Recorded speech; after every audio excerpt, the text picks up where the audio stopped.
Doubly disguised as wartime jingoism and Marxist polemic on class struggle, courtesy of author John Steinbeck, Lifeboat is in reality a potent depiction of another type of war, the war between nature and the hubris of mankind, a theme essential to the films of Alfred Hitchcock.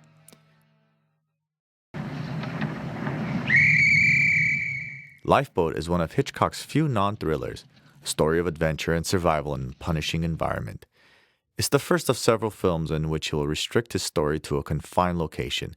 This allows him to practice his belief in pure cinema, meaning that photography and editing do the real work, and being bound to one set in a studio is no hindrance at all. Like many European film people, Hitchcock moved to the United States at the outset of World War II, made it his home, and made a good faith display of his patriotism. Foreign Correspondent and Saboteur were explicitly pro-American, anti-Nazi stories designed to boost morale in the early 40s. Lifeboat is in the same vein, but it also lays out Hitchcock's growing clout and confidence. He chose the story and commissioned the script. He emphasizes thematic interests and stylization, elevating them above the studio's political agenda. How soon do we get picked up? Good morning, Connie. We were just discussing that. It seems there's no way of telling. When their ship is torpedoed by a German submarine, a handful of survivors climb into a drifting lifeboat. They instinctively form into a microcosm of society, ostensibly based on their areas of expertise, but really according to social class. Box, you're in charge of navigation. Aye, sir. Don't look now, but I think we have a skipper.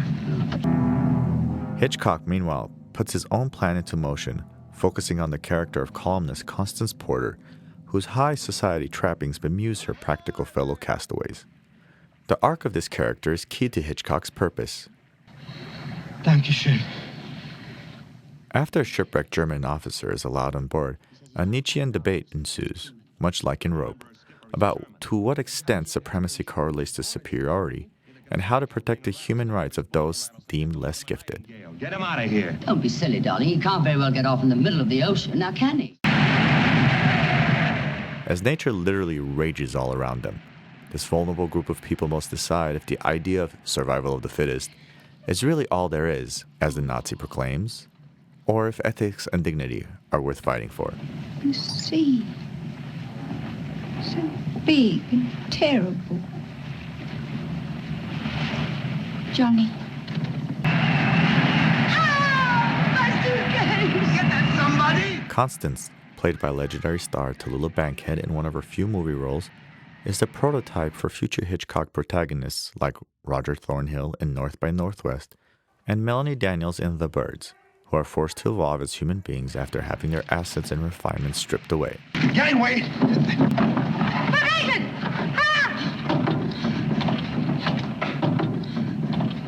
Surely goodness and mercy shall follow me all the days of my life. The other standout performance is by the great actor Canada Lee as Joe. For obvious reasons, Joe is slow to accept that he really is an equal member of this group. George? What do you say, Joe? Do I get to vote too? Yet he is the one who shows courage when the others are afraid. And most importantly, he is the only one who refuses to participate in the mob violence against the treacherous Nazi. Please don't. Please, Miss Alice. Despite being a tour de force for Hitchcock's direction, the film is also a harrowing fable about the highs and lows of human nature. Over a few short days, in this tiny vessel, murder occurs, vigilante justice, madness, amputation, and the death of an infant. And yet somehow, moments of intimacy, compassion, and selflessness leave room for a little faith in mankind. Beautiful coat. Is it real mink? I hope so. We might as well get down together, ain't Connie? The film's monochrome portraits of the vast ocean and dark sky is both terrifying and humbling. The hardness of Hitchcock's composition parallels the harshness of the natural world, as well as its unconscious beauty. The unusual absence of a background score allows the relentless pounding and crashing of wind and waves to be the film's true soundtrack.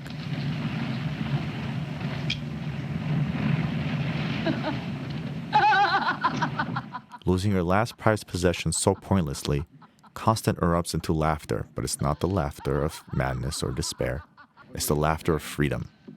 She's learned that she can live without her props and can sacrifice for others and inspire them, all while reserving her rights to pleasure, love, vocation, and, when out of danger, her personal flair and sense of humor. Oh. Oh, here, darling. No, darling. You first. Yes, darling, yes. Because one of my best friends is in the Navy. What could have been heavy-handed agitprop in someone else's hands is molded by Hitchcock, one of the greatest of all film artists, into a work that fuses striking visuals, psychological themes, visceral drama, philosophy, elemental power, poetry, and reflection.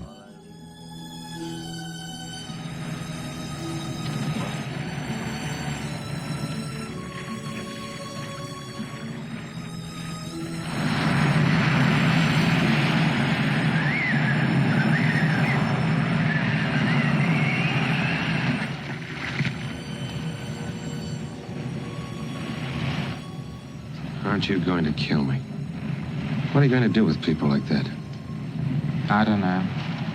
I was thinking of Mrs. Igley and her baby. And Gus. Well, maybe they can answer that.